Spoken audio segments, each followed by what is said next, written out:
So step two, that is your benefits options. And so I want to say a reminder that you need to know is that when you're trying to determine your benefits options, actually they have a calculator and it'll calculate each benefit and determine what and how much money you get. So you can make an educated guess about what you want to do. So I'm going to quickly go through the benefit options. So you've got maximum benefits, which pretty much stands for, it means what it means. You get the maximum. However, I want to say that if you die, nobody else gets that money. It's just done. Now, if you go with option two, it's a reduced benefit. So you get a little less, but your beneficiary gets more upon your death.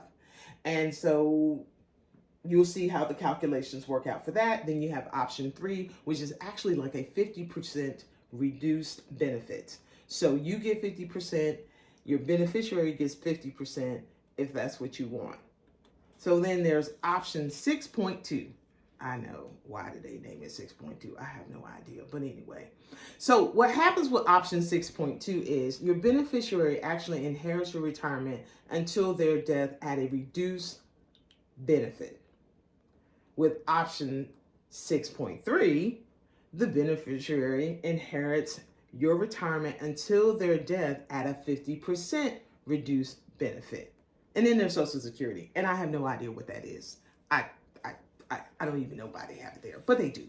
So like I said, if you look at the calculator, it will show you each calculation and you'll determine or be able to determine what you want to do.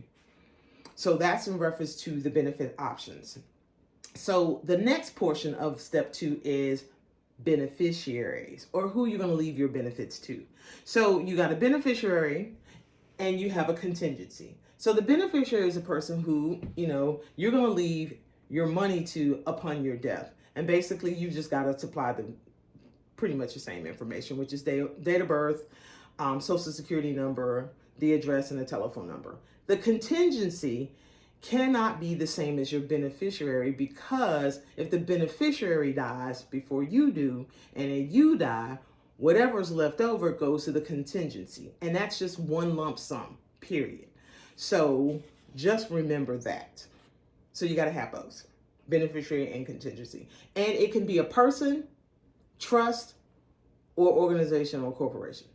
One of those. It can be those. So the last piece of the benefits options is your tax information. When I was filling out my form, I didn't necessarily have this, and I got stumped and I had to call around. I was like, oh my God, what do I need to do? So just remember, for the tax information, you want to determine how much you want to have deducted out of your taxes, whether it's going to be state or federal. 1, 2, if you want to deduct extra money out for state and federal, you can add that in also. So just be aware. That's the information you're going to need when you're doing your tax.